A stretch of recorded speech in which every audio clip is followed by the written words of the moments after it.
आज हम हल करेंगे त्रैमासिक परीक्षा 2024-25 कक्षा 12वीं विषय हिंदी का पेपर। पहला प्रश्न है,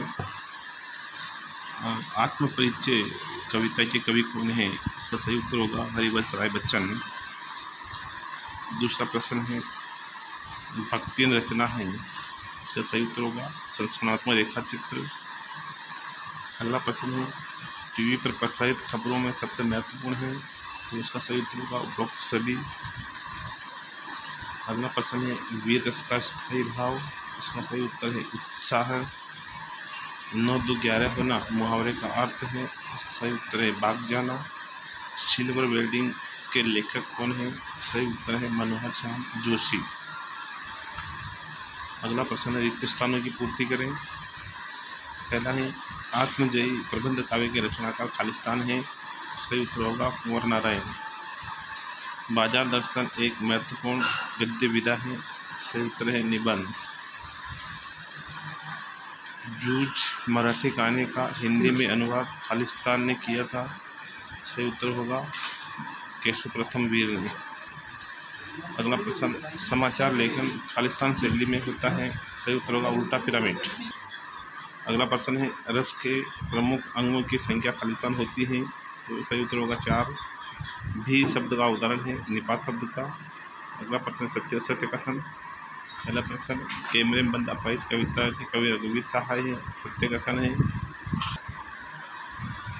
दूसरा प्रश्न है, पहलवान की ढोलक संस्मरण गद्य विधा है, गलत असत्य कथन। समहाउ इम्प्रॉपर वाक्यांश का प्रयोग यशोधर बाबू करते थे, बिल्कुल सत्य कथन है। समाचार के अंतर्गत उसका विस्तार, पृष्ठभूमि विवरण आदि देना को छकार कहते हैं, ये असत्य कथन है। सोरठा सब मात्रिक छंद में असत्य कथन है। जिन शब्दों पर अतिरिक्त बल दिया जाता है उन्हें क्षेत्र शब्द कहते हैं, असत्य कथन है। अगला प्रश्न है, छड़ी जोड़ी मिलाएं। ये प्रश्न क्रमांक 4 है। पतंग का सही उत्तर होगा आलोक धनवा। दूसरा, काले मेघा पानी दे संस्मरण है। तीसरा, जूझ आनंद यादव की रचना है। रामचरितमानस महाकाव्य है। शक्ति शब्द शक्ति के प्रकार 3 होते हैं। रेडियो एक रेखीय माध्यम है। स्थूल के प्रति सूक्ष्म का विद्रोह है, छायावाद है। इसके बाद आता है, एक वाक्य एक शब्द में उत्तर। पहला प्रश्न, कैमरे में बंद अपाहिज कविता किस संग्रह से ली गई है? उत्तर लोग भूल गए हैं से। भक्तिन का वास्तविक नाम क्या था? लक्ष्मी या लक्ष्मी। अगला प्रश्न, किशन दा का वास्तविक नाम क्या है? किशनानंद पांडे। किन्हीं 2 प्रादेशिक समाचार पत्रों के नाम लिखिए, तो इसमें हम लिख सकते दैनिक भास्कर, नई कविता, इंडिया टुडे आदि। शब्द गुण कितने प्रकार के होते हैं? नाम लिखिए। 3 प्रकार के होते हैं, रोज गुण, प्रसाद गुण और माधुर्य गुण। तकनीकी शब्द किसे कहते हैं? विज्ञान में काम आने वाले शब्दों को तकनीकी शब्द कहते हैं।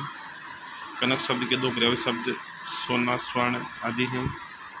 फिर आते हैं ये बड़े प्रश्न जो बाद में हल करेंगे। इसके बाद 19वां क्वेश्चन आता है, गद्यांश को पढ़कर हल करना है। तो पहला प्रश्न है, जीवन का अर्थ क्या है? जीवन का अर्थ जो साहस, हिम्मत और जिंदा दिली है। दूसरा प्रश्न, उपयुक्त गद्यांश का शीर्षक जीवन का अर्थ। उपयुक्त गद्यांश का सार, उसमें से सार लिखना है, अथवा में है। उपयुक्त गद्यांश का शीर्षक परमात्मा का महत्व है। अमर क्या है? आत्मा है। अटल शब्द का पर्यायवाची अविचल, नित्य, दृढ़, स्थिर, अडिग, द्रुत, चल, पक्का, इनमें से कोई एक लिखना है। इसका 20वां व्याख्या आई है, तो ये कुंवर नारायण की रचना कविता के बहाने से आई है। दूसरी व्याख्या आई है आलोक धनवा की रचना पतंग से। गद्य की व्याख्या पहली आई जैनेन्द्र कुमार के बाजार दर्शन से। दूसरी आई धर्मवीर भारती के काले मेघा पानी दे से। बाकी के बड़े प्रश्न सभी।